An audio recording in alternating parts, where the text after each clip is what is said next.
EPP Industrial Arts 4, Quarter 4, Week 6. Kahalagahan ng pagre-recycle, mga kasangkapan at materyales sa pagbuo ng proyekto. Para sa balik-aral, sagutin ang mga sumusunod na tanong. Ano ang dalawang sistema ng pagsukat na ginagamit natin?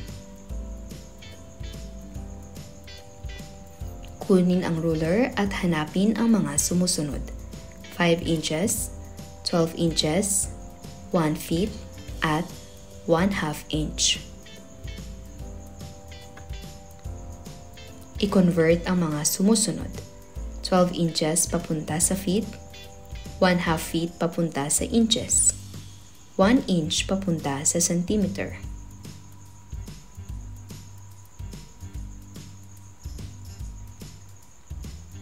Narito ang mga tamang sagot. Unang bilang, sistemang metric at sistemang Ingles. Sa pangatlo, 1 feet, 6 inches, at 2.54 centimeter.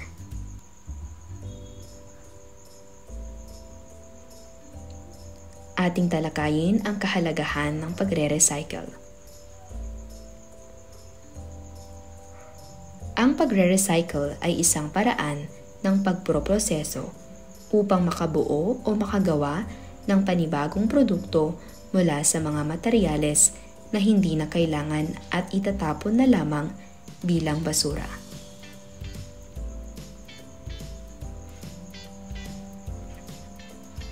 Katulad ng mga robot at superhero na gawa ni Elmer Padilla, taga Catbalogan, Samar. Ang mga robot at superhero na laruan na kanyang ginagawa ay mula sa mga ni-recycle na tsinelas. Dahil sa ganda ng kanyang mga ibinibentang obra, siya ay nag-viral at naitampok sa Kapuso Mo, Jessica Soho. Dahil sa ginagawa ni Elmer Padilla, siya ay nakakatulong upang mabawasan ang basura na maaaring bumara sa mga daanan ng tubig, nababawasan ang pagsusunog ng mga lumang tsinelas na nakakasama sa hangin. Nakapagbibigay aliw sa mga nakakakita ng kanyang mga obra at higit sa lahat na pagkakakitaan niya ang mga basura gamit ang kanyang abilidad. Kaya naman, napakahalaga ng araling ito dahil maraming kapakinabangan ang maidudulot nito sa atin at sa ating kapaligiran.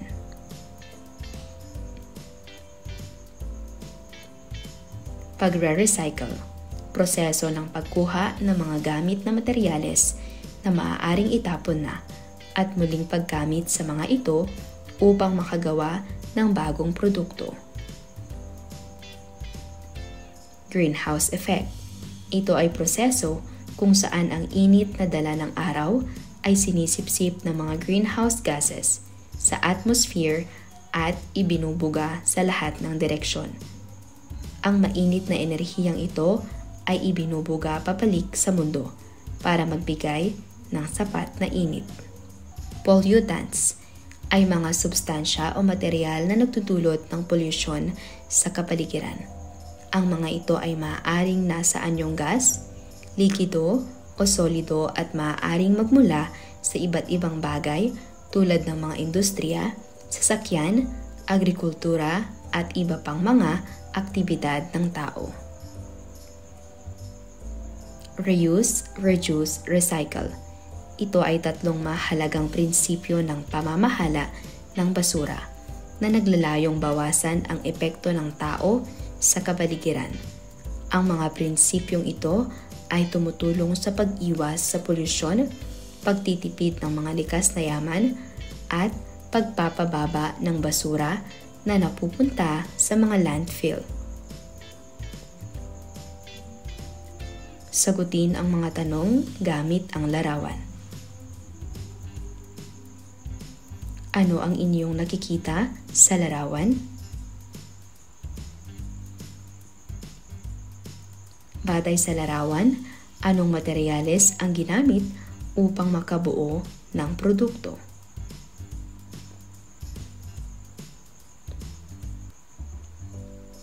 Bukod sa materyales na ginamit sa larawan, ano-ano ang iba't ibang materyales na maaari nating i-recycle?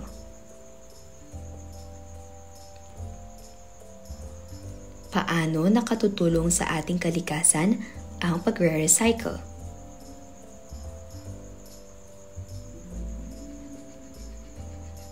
Tingnan at pag-aralan ang nasa larawan at alamin kung ano ang mensaheng nais ipahiwatig nito. Ano-ano ang mga nakikita sa larawan? Ano kaya ang ibig sabihin ng berde na nasa gitna ng larawan?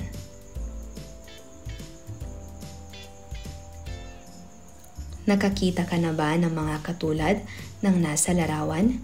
Saan mo ito madalas makita?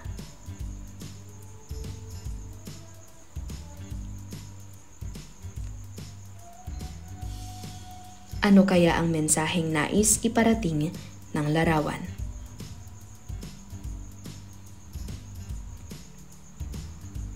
Isa sa pinakamabigat na problemang kinakaharap natin sa buong mundo ay hindi tamang pagtatapon ng mga basura. Malaki ang nagiging epekto nito sa buhay ng tao. Nagdudulot ito ng maraming problema katulad ng polusyon, pagbaha, pagkalat ng mga sakit, panganib sa marine life, at marami pang iba. Sa iyong palagay, ano ang maaari nating gawin bilang mga mamamayan upang makatulong na mabawasan ang problema ng mga basura at kung paano ito masusolusyonan? Kahalagahan ng pagre-recycle. Ang pagre-recycle ay nakatutulong sa pangangalaga ng kapaligiran. Ito ay lumilikha ng maraming trabaho mula sa pagkolekta, pagproseso, at pagbebenta ng mga recycled na produkto. Ito ay nakakabawas ng mga emission ng greenhouse gases at iba pang pollutants na nakakaapekto sa kalikasan at kalusugan ng tao. Ang pagre-recycle ay nagtuturo sa mga tao ng kahalagahan ng responsableng pamumuhay at pamamahala ng basura na nagbubunga ng mas sustainable na komunidad. Panglima, ang pagre-recycle ay nagpapabuti sa lupa, halaman at mga hayop sa kapaligiran. Atin namang talakayin ang mga kasangkapan at materyales sa pagbuo ng proyekto. Mga kasangkapan sa pagbuo ng proyekto. Una, gunting. Ginagamit sa paggupit ng papel at iba pang materyales na malalambot. Cutter. Ginagamit pamutol ng mga plastik na hindi kaya ng gunting. Ruler. Ginagamit sa panukat at gabay sa paggawa ng tuwid na linya. Lagare. Ginagamit pamutol ng mga materyales na matitigas katulad ng kahoy.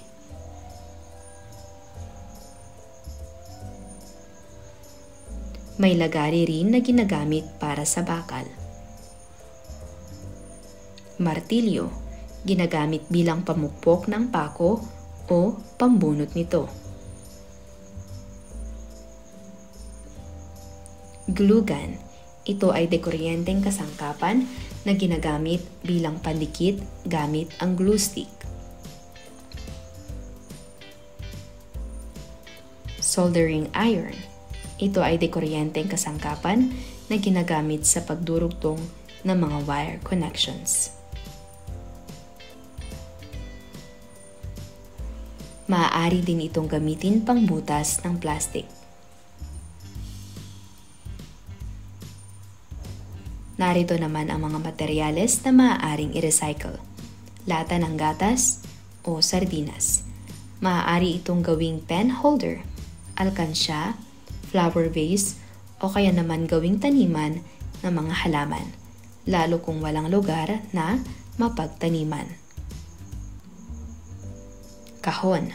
Maaari itong gawing mga lalagyan ng damit, proyekto sa paaralan, o kaya naman mga laruan ng mga bata. Tansan ng mga soft drinks. Maaaring gawing punasan ng paa, o kaya naman musical instrument tulad ng tambourine, o kaya laruang pambata. Candy wrappers. Maaaring gawin itong mga bulaklak o kaya naman gupit-gupitin ang mga ito para makagawa ng mga throw pillows at iba pang mga palamuti. Lumang gulong ng sasakyan. Ito ay maaaring gawing paso ng mga halaman, basurahan at punasan ng paa. Plastic at glass bottles. Ang mga plastic bottles ay maaaring gawing parol, bulaklak, dahol vase, lalagyan at iba pa. Ang mga glass bottle naman ay maaaring gawing baso o flower vase.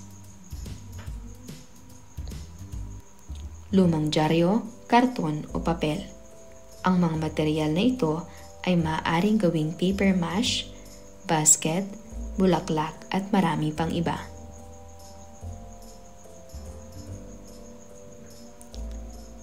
Bilang ng gawain isa. Tulong ko sa aking paaralan. Panuto, maglibot sa loob ng paaralan at maghanap ng mga materyales na maaaring i-recycle. Paganahin ang imahinasyon at magsaliksik sa internet kung anong mga produkto ang maaaring malikha mula sa mga recyclable materials na nakita sa loob ng paaralan. Gamitin ang format ng table sa ibaba. Unang column, mga materyales na maaaring i-recycle. Pangalawa, anong produkto ang maaaring malikha mula dito? Pangatlo, ano ang magiging kapakinabangan ng inyong paaralan kung gagawin mo ito?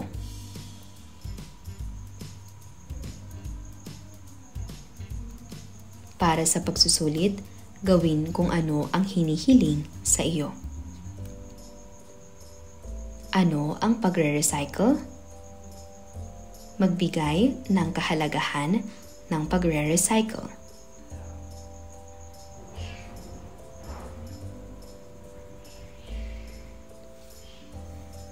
Magbigay ng mga kasangkapan o materyales na maaaring gamitin sa pagre-recycle. Bilang isang mag-aaral, paano nakatutulong ang pagre-recycle upang makatipid sa mga gastusin ng inyong pamilya? Ibahagi ang inyong natutunan sa pamamagitan ng pagbuo ng pangungusap.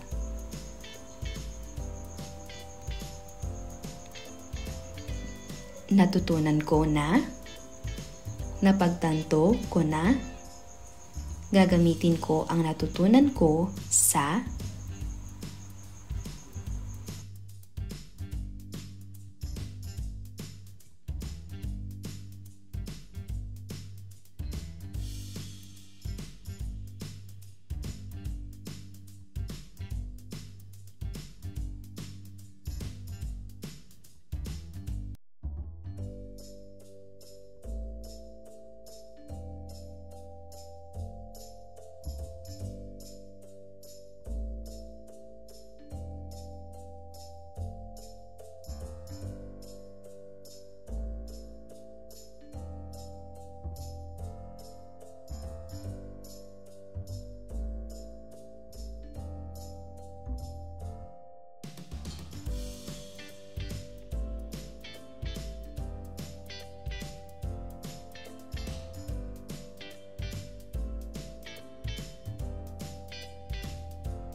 Mag-isip ng mga bagay na maaaring i-recycle at kung anong produkto ang maaaring gawin mula rito.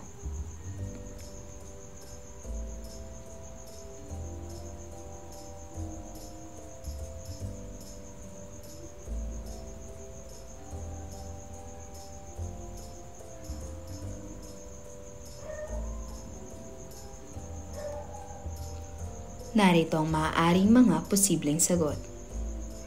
Para sa mga bagay na maaaring i-recycle, plastic na bote, produkto na maaaring malikha, bag, sapatos o mga upuan, papel, notebook, karton o mga paper bags, salamin, mga baso, salamin ng larawan o mga dekorasyon, aluminyo, mga lata ng inumin, foil o mga gamit sa kusina, goma, gamit sa hardin, mga tsinelas o mga playground mat.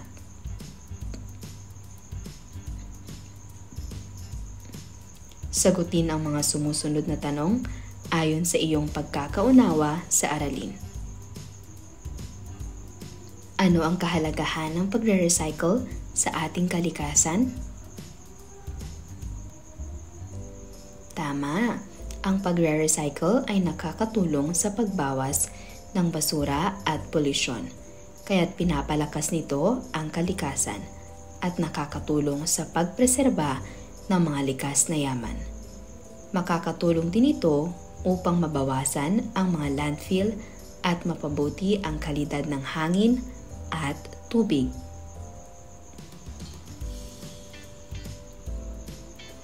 Ano ang kapakinabangan natin kapag tayo ay nagre-recycle?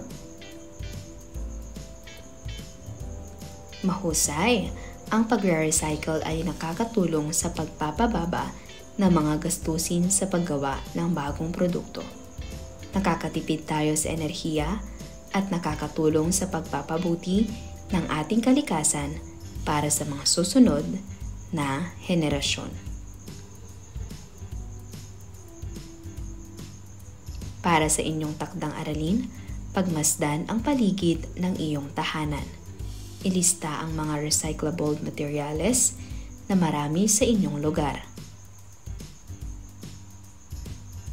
Tukuyin kung anong malilikhang proyekto ang maaaring gawin mula sa mga ito.